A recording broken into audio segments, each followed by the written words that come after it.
I am Luna, 32 years old, a freelancer in the creative industry living in Brooklyn, New York. That evening, in the small kitchen of my studio apartment, I had just placed a thin candle on a cheap birthday cake from the corner shop when the phone rang.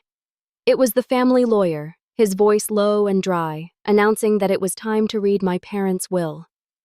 I hadn't even swallowed the lump in my throat from the news that they were truly gone forever when the next words struck me like an icy slap. My younger sister, Savannah Collins, 27, an ambitious PR director, was to inherit the $750,000 mansion in Westchester, along with most of the remaining assets, and me. I was left with a rotting wooden cabin somewhere in Alaska with smudged paperwork and unclear coordinates, nothing more than a cruel joke. As I closed the phone, Derek Sloan, my 31-year-old fiancé, a neatly dressed banker, smirked. He spat the words "pathetic loser" right in my face, tossed the engagement ring onto the chipped wooden table, and slammed the door behind him. The impact echoed so loudly that the whole hallway buzzed with whispers, leaving me standing there exposed in humiliation. Trembling, I opened the envelope of the will once more and discovered inside a rusted key an old copy of a land deed bearing my grandfather Elias Mercer's name in Teletna, Alaska, and a thin slip of paper with a short note from my mother. You will know why it had to be you. Have you ever been pushed to the kids' table of your own family? And where are you listening to this story from? Let me know in the comments before we uncover the secret hidden inside the cabin together. I was born into a family that from the outside looked perfect, but inside there was an invisible line that divided us sharply. My father, Richard Collins, was a civil engineer, the very image of middle-class America. Up at dawn, black coffee with no sugar, morning paper in hand, and a belief that achievement only mattered if it could be measured in numbers, in concrete poured in bridges stretching across rivers. My mother, Elaine Mercer Collins, worked as a librarian at the local high school. She was gentle, patient, with the faint scent of old books lingering on the sleeves of her cardigan, but she was also someone who rarely contradicted my father. If he made a decision, she usually stayed silent, sometimes giving a small nod, as if already accustomed to the idea that her convictions were never strong enough to change the wind inside our home. My younger sister, Savannah, had been treated as a treasure from the moment she was born. She was beautiful, bright, and effortlessly social. She was always the prom queen in her friends' eyes, the pride of the school when she won debate competitions, the star cheerleader under the Friday night lights.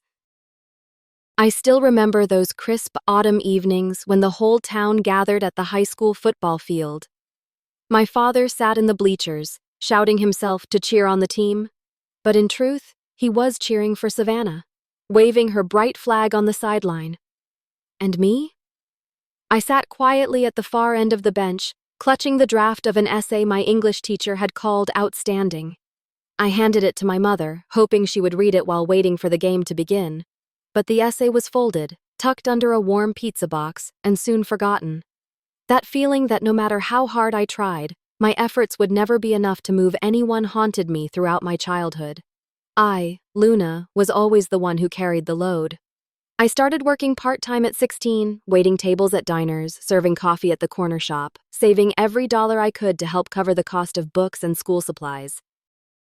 Savannah, on the other hand, was given her first car the moment she was old enough to drive, just so she wouldn't fall behind her friends. When summer came, my sister went to art camp while I flew to Anchorage to stay with my grandfather, Elias Mercer.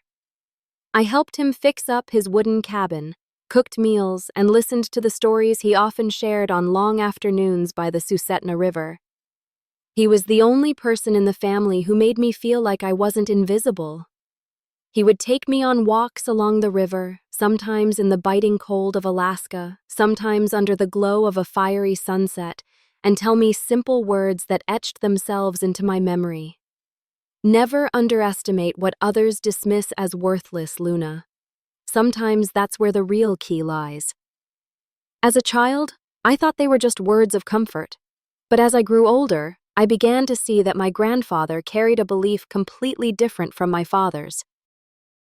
While my father viewed the world through blueprints and calculations, my grandfather saw it through layers of time and patience.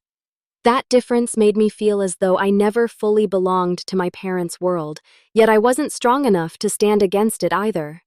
I remember one moment clearly in my senior year of high school when I entered a national essay competition. My paper made it to the finals and was even published in a small academic journal. I came home excited, placing the printed copy on the dinner table. My mother gave me a faint smile, but my father only said, "What's the point of writing? Do you plan to make money off a few pages of paper?" Then he turned to Savannah asking about her college applications, her choice of communications as a major, and how she intended to build her image properly. I sat there listening to the clinking of forks and knives against plates, and felt as though my essay was nothing more than a scrap of useless paper. That moment became a scar I would never forget. It taught me that in my parents' eyes, real value only existed when it was flashy, easy to see, and easy to boast about. From then on, I understood why I chose a different path. I didn't measure life in numbers, in large houses, or in shiny new cars.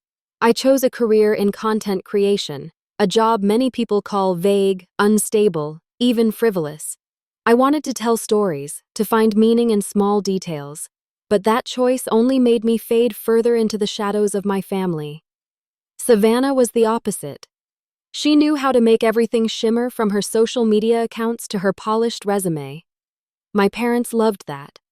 They could proudly show off their youngest daughter to their friends while I was rarely, if ever, mentioned in those conversations. Yet, it was those summers in Alaska with my grandfather that planted a different seed in me. The seed of patience and the belief that sometimes the most broken, overlooked things carried a value no one else could see. I can still picture him leaning on his cane, pointing toward an old wooden canoe lying along the riverbank. Half sunk in mud, he said, "Most people would call that junk Luna. But if you know how to repair it, it could carry you farther than anyone imagines." I laughed then, thinking he was only speaking in riddles. I arrived at the will reading 10 minutes early.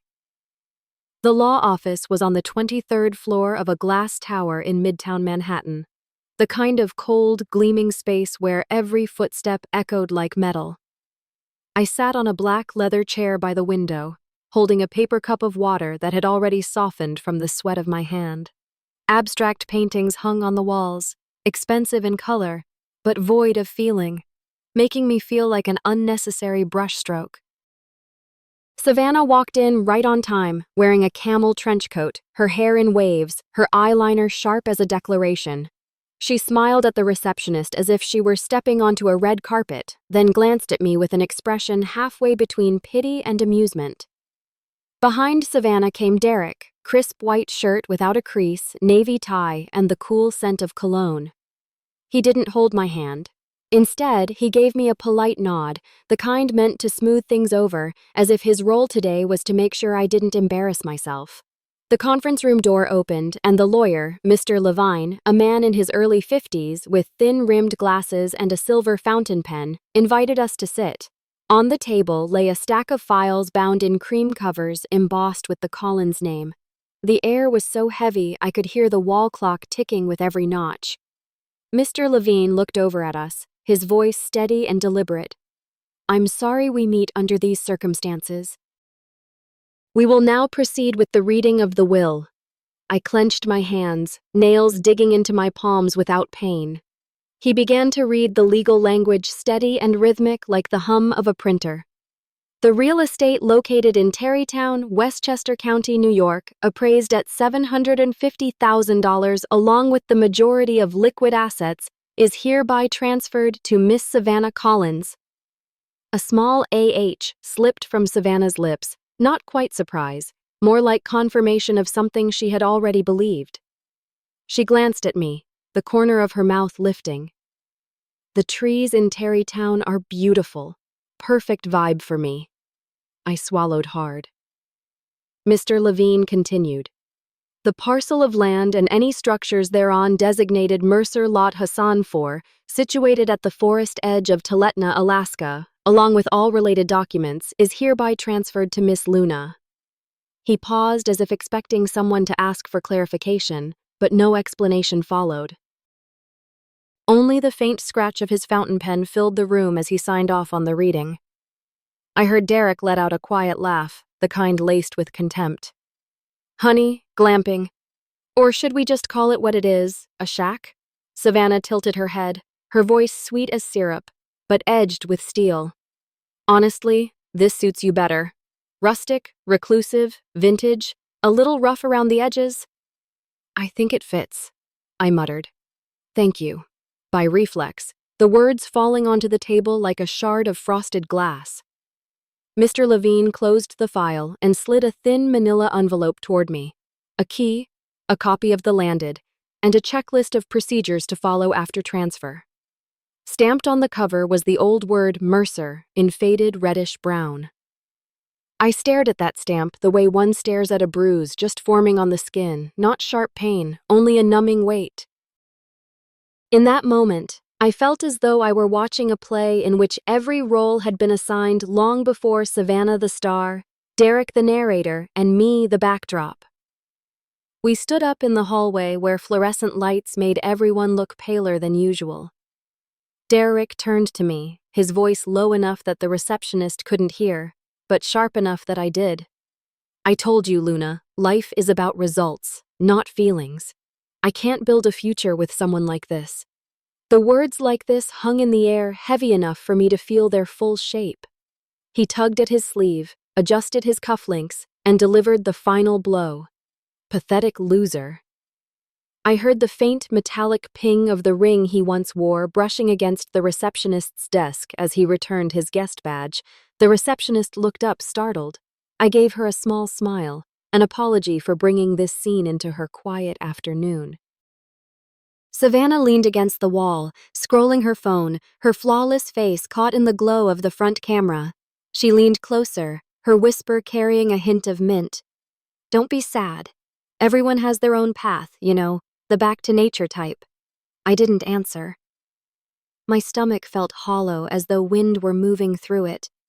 Mr. Levine stepped out, offering a formal handshake.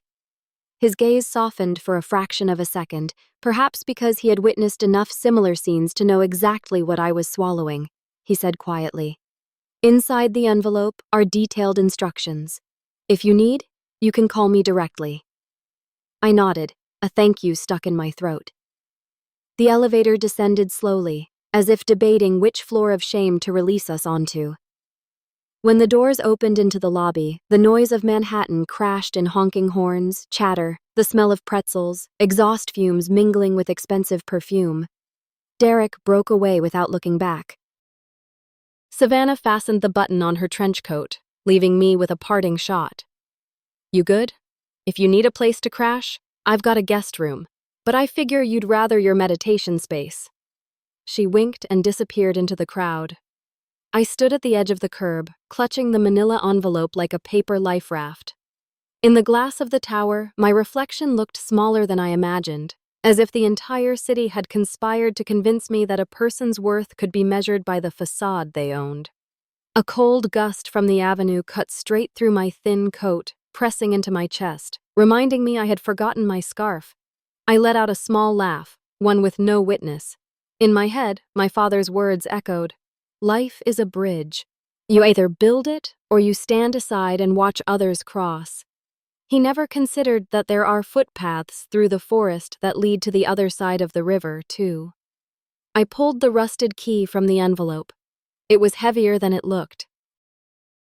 The head was faintly engraved with an M, the shaft marked by 2 diagonal scratches like old fingernail scars. Beneath the key lay a copy of the deed, the words Mercer Lot Hassan, 4. Titna Periphery revealed like a treasure map for adulthood, a treasure no one else in that conference room wanted to touch because of its rough, shabby exterior. I wanted to run back upstairs to ask why.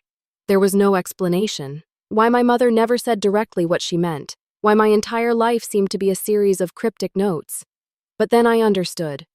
Some questions, even if asked, no longer belong to you to hear the answers. At the top of the steps, my phone buzzed. A text from Derek, short and cold. "I'll come get my things this weekend. Don't cry. Have some dignity." Beneath it, a notification from Savannah's Instagram. A boomerang of the wrought iron gates of Terrytown captioned, "New beginnings." I drew in a deep breath, slipped my phone into my pocket, and pulled up my zipper. Shame, fury, and emptiness swirled like 3 concentric circles inside my chest. But at the center, there was something else, a small point that felt like the very idea of movement. I returned to Brooklyn that night, my small apartment sealed tight like a box, leaving only me and the manila envelope on the kitchen table. I sat staring at the rusted key under the pale yellow light, then at my phone, scrolling past Savannah's photos inside her new Terrytown mansion. In my mind, there were 2 clear choices. Sell the Alaska land to some real estate speculator for enough money to cover a few months' rent, or go there myself and see with my own eyes what El Hassan for really was. The more I thought about it, the louder my grandfather Elias Mercer's voice echoed. "You will know why it had to be you." That night I opened my laptop, my hands trembling but firm. I typed JFK to ANC Anchorage, Alaska. The ticket was expensive. I knew that. But I booked it one way.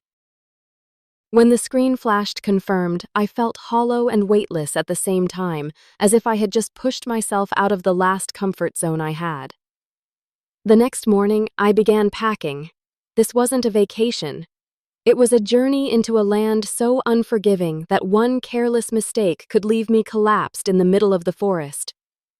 I stopped by an outdoor gear shop in Soho, but soon realized the real essentials would have to be bought in Anchorage.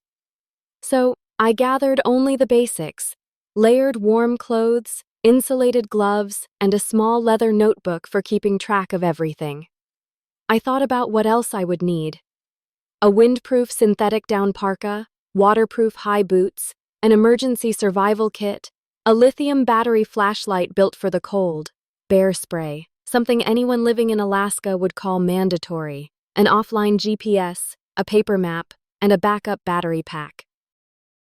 I packed it all into the black hiking backpack that had followed me through smaller trails in the Catskills, but this time I knew it would be carrying something heavier, an answer to years of being dismissed. The flight from JFK was long and bleak. On the way to the gate, I watched couples and families wheeling shiny suitcases, hugging travel pillows, buzzing with excitement for their vacations. I, on the other hand, carried nothing but an old landed and a silent key.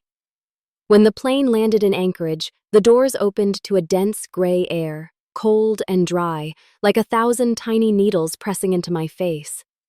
I zipped up my parka, inhaled that metallic chill, and knew I had truly stepped out of the world I once belonged to.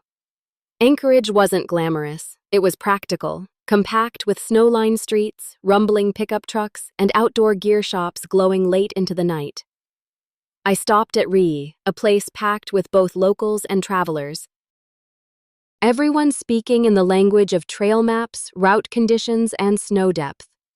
I picked up a few more essentials: a multi-tool knife, a water filter, an emergency tent, and a box of protein bars, enough to get me through if things went wrong.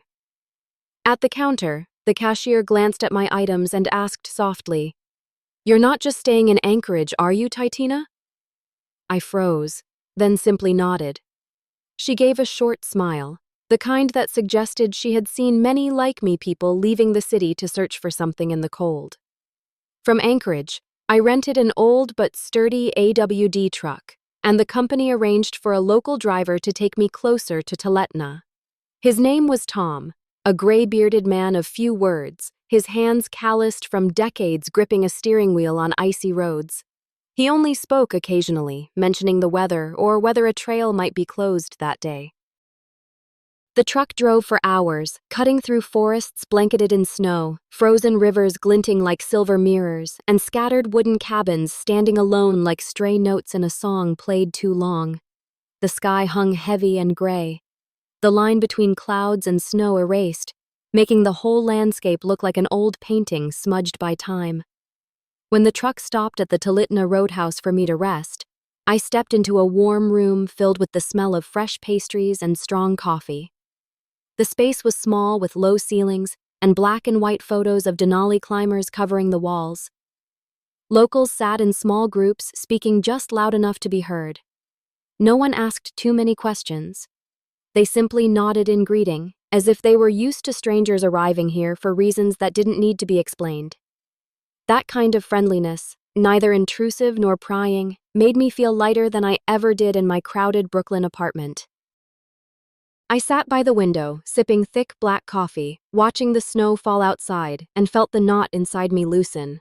When we left Talitna, Tom drove for several more hours before stopping at a trailhead. He pointed toward a narrow path almost completely buried under snow. "Your cabin's that way, about a mile. I can't go farther." I nodded, paid him, and thanked him. He only nodded back, saying nothing more. I slung my backpack onto my shoulders, tightened the straps, and stepped into the forest. Each step sank deep into the snow with a creak, blending with the whistle of wind through the trees until it was just me and the heavy silence. The GPS in my hand flickered with a weak signal, but enough to guide me forward. I knew there was no turning back. Through the entire walk, I thought about everything that had led me here. Savannah's victorious smile, Derek's contemptuous eyes, my parents' silence when I had needed them most. I wondered if I was running away. But then I answered myself. I hadn't come to Alaska for revenge, nor to prove anything to anyone. I came to face it, to open a door I had been told all my life would only lead to nothing. I took another step. Snow slid down my collar, ice cold against my skin, but it made me more awake than I had ever felt. As darkness settled, I saw in the distance a slanted wooden roof peeking through the trees. That was it. Mercer Lot Hassan for the cabin my family had treated as a joke. I paused for a few seconds, inhaling the icy air, then walked forward. In my head, my grandfather's voice rang out deeper and clearer than ever. Never underestimate what others call worthless. Luna, sometimes that is the true key. Oh, the cabin appeared before me like an old scar in the snowy forest. The roof sagged like a weary back, the wood stained with patches of black mold. One window had long since shattered, leaving only an empty wooden frame like a hollow eye socket. On the porch, deep claw marks slashed across the door, straight and ragged, almost certainly from a bear searching for food during a past winter. The steps groaned under my weight, each creak echoing into the still forest like a tired sigh. I brushed away the snow, pushed the door open, the hinges shrieking, and a heavy wave of mildew and rot swept into my face. Inside, the fireplace in the corner was rusted, its mouth blackened with old soot. The armchair nearby had collapsed, its cushion shredded by mice, yellowed stuffing spilling out. A small dining table lay under a thick coat of dust, mouse tracks crisscrossing over it. The smell of mold mixed with the stench of old animal droppings made my throat tighten. I dropped my backpack, turned on my flashlight, and swept it across cracked walls, crooked frames of faded photographs. I collapsed into a chair with one broken leg, wobbling as if ready to give out with me. In that moment, everything from Manhattan, from the lawyer's office, from Savannah's smirk, from Derek's contempt came crashing down like a storm. I thought, is this my worth? A rotting shack in the woods? That first night, I unrolled my sleeping bag in the corner of the room where the wind slipped in the least. My back pressed against the moldy wooden wall. I tried to light a fire in the stove, but the coals burned weakly, then died, leaving behind only the acrid smoke that seeped through the room. Outside, the wind held through the pines, branches snapping with the sharp crack of breaking bones. The roof groaned whenever the gusts hit, each creak sounding like footsteps across the ceiling. I curled inside the sleeping bag, trying to keep warm, but the cold slipped into every fingertip, into every hollow of my bones. In the dark, I heard Derek's voice. Pathetic loser. I heard Savannah's rustic suits you. I heard my father's, what's the point of writing? They circled and repeated over and over. I whispered into the void. Value is only money, isn't it? Then I have nothing. Oh. When I closed my eyes, my grandfather Elias came back to me. The walks we took along the Suzetna River, the way he pointed at a drifting log and said, "What others throw away may be the thing that lasts the longest." I remembered that final night in Anchorage when he held my hand and spoke slowly. "Never let anyone else decide your worth."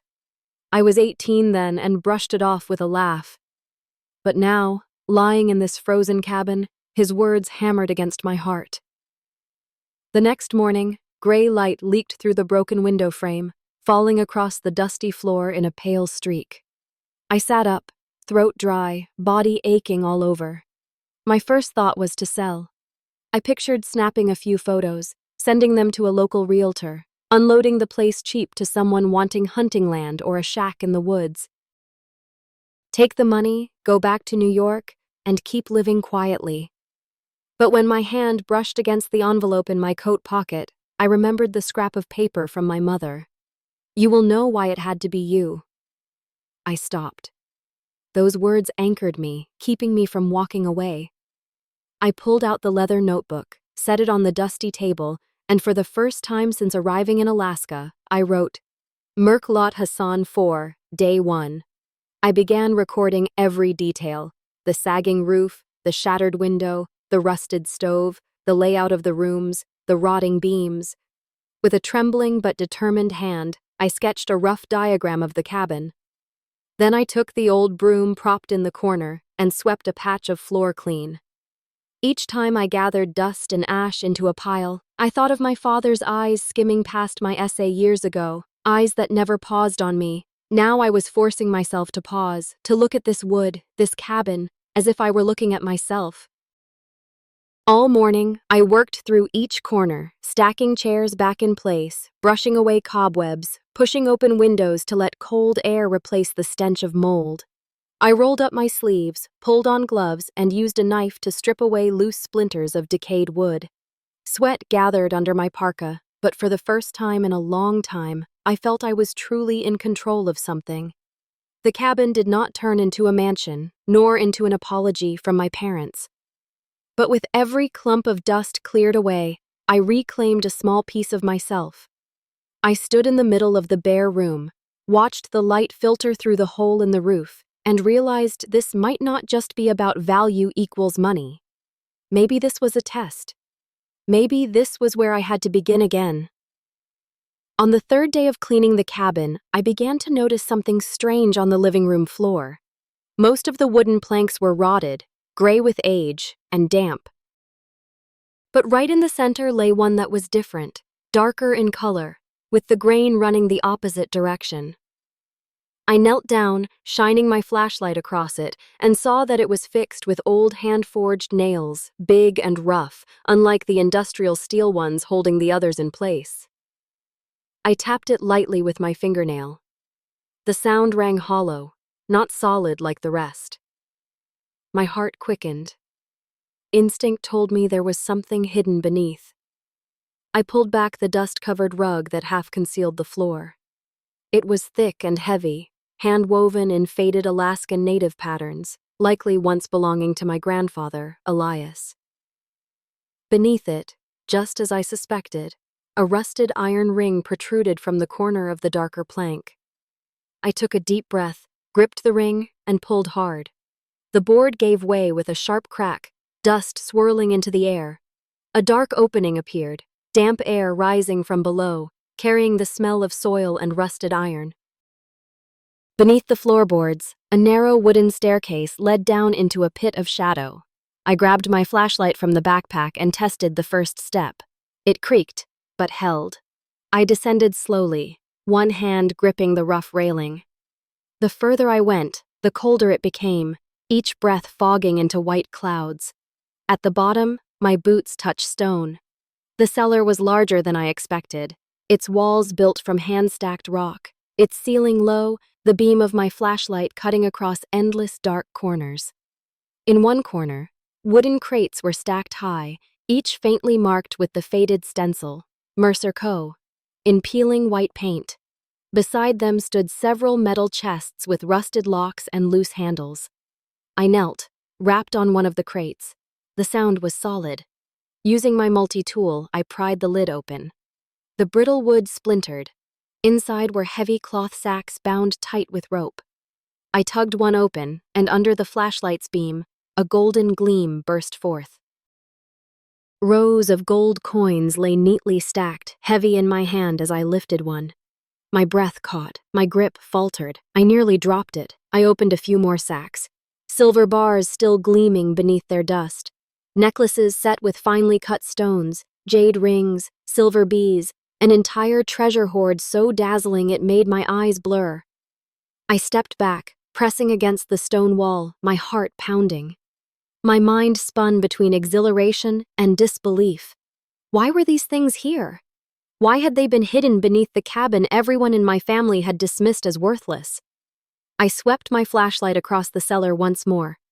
At the far end stood a large chest set apart from the rest. Its leather covering cracked. The lock rusted but intact. I forced the lid open. Inside were not gold or jewels, but thick old leather-bound ledgers, their pages yellowed with age. I flipped one open, the handwriting neat, signed, Elias Mercer. Page after page detailed records of timber rights across thousands of acres of forest around Tuletna with precise maps of every lot. I opened another book and found lease contracts for lithium, antimony, and even rare earth mineral mining signed decades ago, complete with annexes of annual royalty payments. The signatures and notarized seals were all legitimate, still carrying legal weight. Another ledger listed agreements, rights of way for pipelines cutting across Mercer land with fixed rental fees under long-term contracts. My hands trembled as I read the figures. Hundreds of thousands of dollars each year. Alongside these, a set of probate documents confirmed the chain of title showing the land had been passed legally through generations and now by right belonged to me. I sat on the cold stone floor holding a thick ledger in my hands, flipping through page after page. The numbers, the resource values, the acreage, all of it added up to more than I could ever have imagined. A rough calculation showed the gold, silver, and jewelry alone were worth several million, but the timber rights, the mineral leases, and the pipeline contracts were the true magnitude. I pulled out my phone, opened the calculator, and with trembling fingers did the math. The figure that appeared left me breathless. Over $80 million, perhaps more, if valued at today's market rates. I stayed there for a long time in the cellar, my back against the cold stone wall, the ledgers stacked around me like a circle that bound me and shielded me at once. At first, I thought I was shaking from the cold, but then I realized it was from the weight of the truth. Everything I had believed to be rejection might never have been rejection at all. The decaying cabin wasn't a cruel joke. It was a test. And the one my mother had chosen wasn't Savannah, the sister who lived to broadcast every victory online, feeding off admiration. She had chosen me, the daughter who had always been overlooked, but who could stay silent, watch carefully, endure patiently, and keep a secret until the right time. That realization made me want to laugh and cry all at once. My whole life, I had lived under the shadow of comparison, convinced I wasn't enough.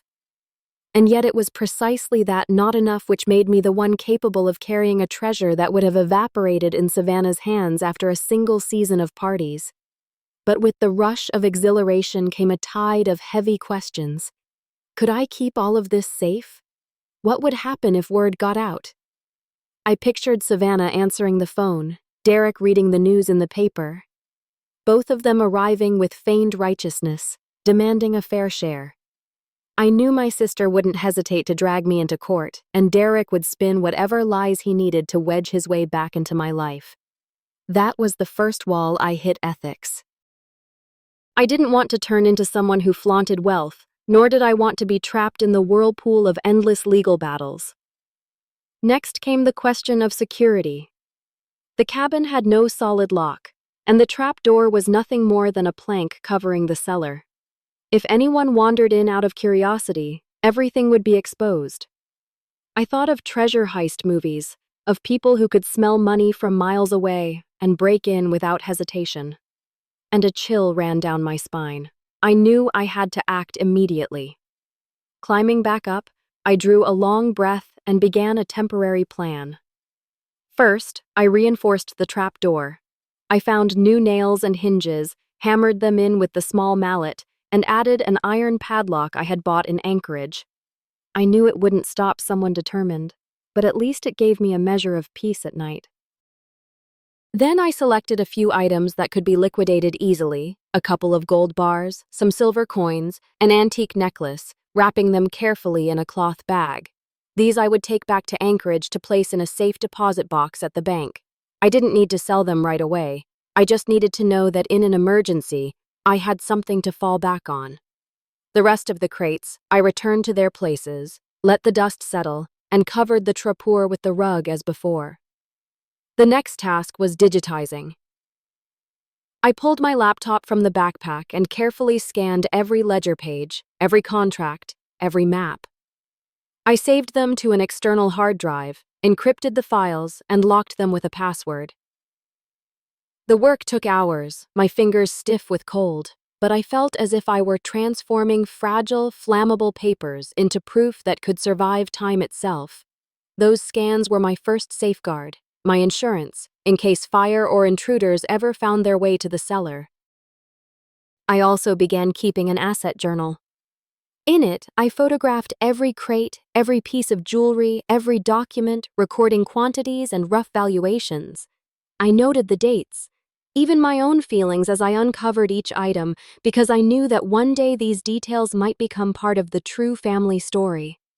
I worked with such precision that by the time I finally looked up, the sky outside was already dark, and the fire in the stove had burned down to glowing embers. Yet I didn't feel exhausted. On the contrary, I felt more alive than ever. All the while, I kept reminding myself, don't touch those old contracts without an advisor.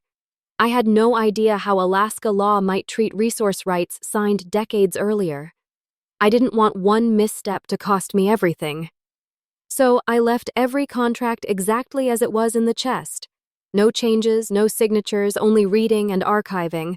I told myself, be patient, don't rush. Let grandfather's memory guide the way. While leafing through one of the thick ledgers, I noticed a thin envelope tucked tightly against the back cover. So faint, I first mistook it for lining paper. At the corner of the envelope was handwriting. I recognized instantly the slanted script of my mother, Elaine. My heart lurched, and my hands trembled as I pulled it free. The paper was yellowed, the edges brittle, but still intact. I opened it slowly, afraid that a careless movement might scatter my mother's last words into dust. Inside was a letter written in faded blue ink. The very first line blurred my vision. My dear Luna, if you are reading these words, it means your father and I are already gone. I drew in a deep breath and forced myself to continue. Your father is hot-tempered and sometimes he hurt you, but you must know he was not blind. He saw in Savannah the sparkle, the quickness that easily convinces the world. But in you, he saw something different. Endurance, strength that does not need to show itself, only to last long enough to prove its worth. I choked up as I read the next line. We did not choose by noise. We chose by trust. You think you were abandoned, but the truth is we trusted you to have the patience to keep, the quiet strength to protect.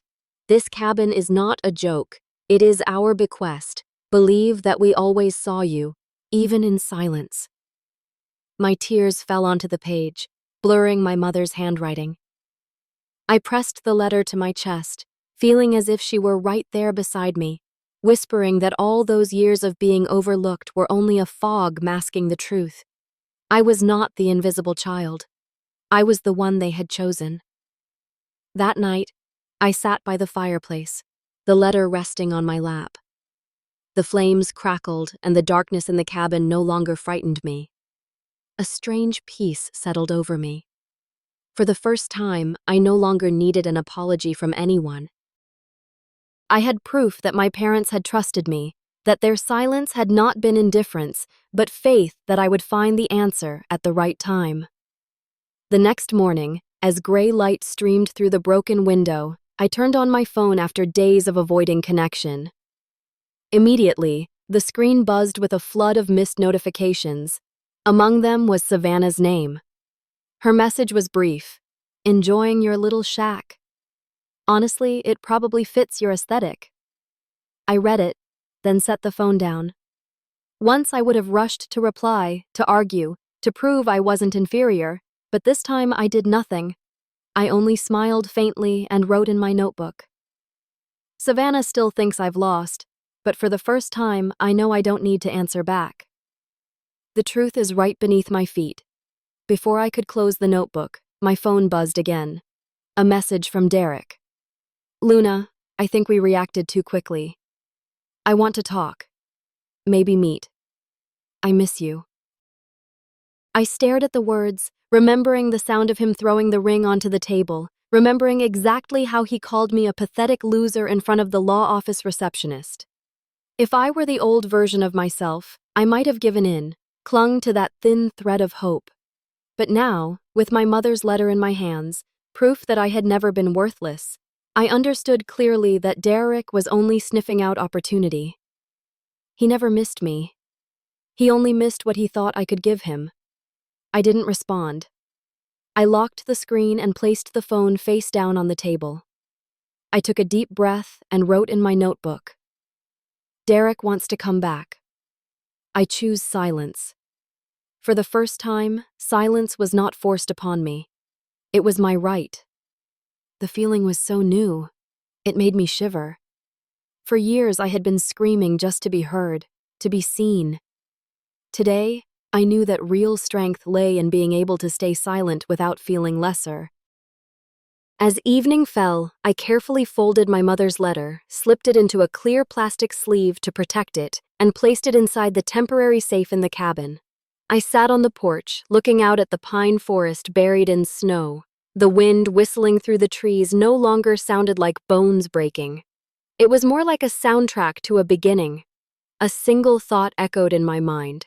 I had spent too many years living by the gaze of others. From now on, I would live by the faith my mother left me, and that faith I would never let be stolen by those who only measured worth by outward shine. The next day, I decided it was time to turn the cabin from a scar into a beginning. I started with the simplest tasks, climbing onto the roof with the old wooden ladder, checking each warped board. I replaced the rotten planks with new ones I had bought in Tletna, hammering each nail in despite the cold numbing my fingers. The sound of the hammer rang through the forest like a drumbeat announcing rebirth. I covered the broken window first with a sheet of clear plastic, then gradually replaced it with tempered glass cut by a local craftsman. I built a pinewood shelf to store the ledgers, notebooks, and asset journal. Over the trapdoor, I installed a simple motion sensor wired to a bell, something to alert me if anyone tried to break in. On the main door, I hung a bear horn siren, the kind every Alaskan considered essential. Each small detail made me feel that the cabin was no longer abandoned. It was slowly becoming a space I commanded. As I repaired the place, I realized I too needed rebuilding. I began running in the mornings on the thick snow. Each first step heavy but gradually easier as my body adjusted, my breathing more steady. Some days I ran into town, stopping at a small cafe near the Toledo Roadhouse. The owner, a native woman named Anna with long black hair, always asked if I wanted hot coffee or herbal tea. One time I sat and spoke with her about the forest, about how we could keep it alive. Anna told me, "Outs often think this land is only resources to be extracted. But for us, it is memory. It is home." Her words planted a new seed of thought in me. I could not see only the money in Elias's ledgers. I had to see the responsibility, too. That night, I opened my notebook and wrote out a long-term plan. If I sold the timber rights outright, the land would be stripped bare. Instead, I chose selective logging, harvesting only in rotation and replanting to ensure the ecosystem survived.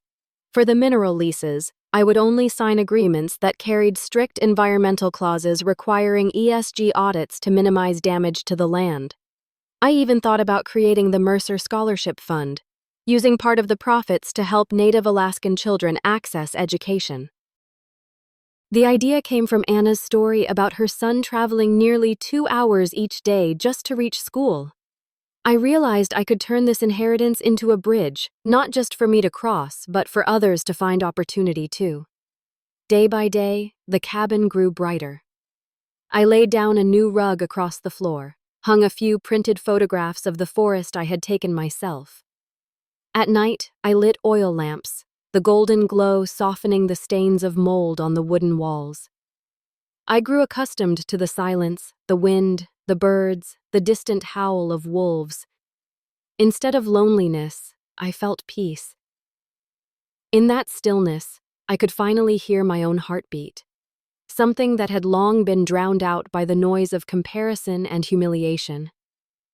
One afternoon, while repairing a window frame, I suddenly thought of Savannah. I pictured her stepping into this cabin, shaking her head, calling it a shack. And then I asked myself, did I need to prove anything to her? The answer came quickly. No, I didn't need loud revenge. I didn't need to flaunt the treasure. I didn't need to boast that more than $80 million lay beneath my feet. What I needed was to prove to myself that I could use it well. My growth wasn't about showing Savannah who had won. It was about knowing I no longer needed to win against anyone at all. That night, I lit the fire and set a kettle on the stove. I pulled out my mother's letter and read it once more. We did not choose by noise, we chose by trust. I sat in silence, listening to the wood crackle, and realized that this choice was my chance to step into a new chapter. I was no longer the Brooklyn girl watching her essay folded under a pizza box. I was no longer the fiancé left behind with the sound of a ring clattering on a table. I was the heir of a legacy. And more than that, I was someone who had reclaimed her own worth through every patched plank, every scanned ledger, every step across the white snow. For the first time in my life, I saw the cabin not as a symbol of abandonment, but as my home, a home that held not only treasure in gold and silver, but also the story of my growth, my silence, and the trust I was meant to carry until the end. I knew I couldn't stop with scanned documents and a notebook. To protect this legacy, I needed a legal shield and a circle of trust. I began searching carefully. Savannah and Derek could not catch even a hint of it. In Anchorage, I chose a small land law firm where the lawyers still worked in an old brick building instead of a glass tower. The lawyer's name was Howard, his hair silver, his voice measured. He listened to my account without interruption. Then he checked the chain of title, the ownership trail from my grandfather Elias down to me. Every seal, every signature, he verified as valid. You hold full legal rights, he said firmly, but you must be wise enough to keep them. The next step, I invited a mineral appraiser to the cabin. He was Native Alaskan, carrying a core drill and geological maps. Together, we reviewed the leases in the ledger. When he reached the words, rare earth, his eyes lit up. If these contracts are still valid, the value isn't just large, it's enormous, he whispered. I nodded, staying silent, my heart pounding, but my face calm. A forester I had called from Fairbanks also arrived. He ran his hand along the trunk of a pine and said, selective logging is the wise choice. If you sell it off, you'll strip the forest. But if you preserve it, the forest will sustain you for life. I wrote down every word in my notebook, treating them as a kind of new will for myself. Over the course of several weeks, I gathered a small circle, the land lawyer, the mineral appraiser, the forester, and a federal tax advisor who had once worked for the IRS. He explained a state basis to me how to legitimize inherited assets without being swallowed by penalties. The key, he said, is to be transparent where necessary and anonymous where it matters. With their guidance, I created the Mercer Trust, a trust bearing my mother's family name. The cabin and all rights from the ledgers were transferred into it. We then established a separate LLC to manage mineral operations, shielding me from personal liability. At the same time, I registered a conservation easement on part of the forest, both to protect the land and reduce taxes. And finally, I filed notices to preserve the validity of the old royalty agreements, documents that could bring in millions of dollars each year. Just as I was beginning to settle into a rhythm, an unexpected email appeared. "Derek, I'm in Soho. Please meet me. Just 10 minutes. I owe you an apology." I knew he must have caught whispers. People didn't need details. The scent of money alone was enough. I hesitated for a moment, then decided to go, not to give him another chance, but to close the door myself. A small cafe, golden lights. Derek sat waiting, checkered blazer, wearing the expression of a man who had never done anything wrong. When I walked in, he stood smiling gently.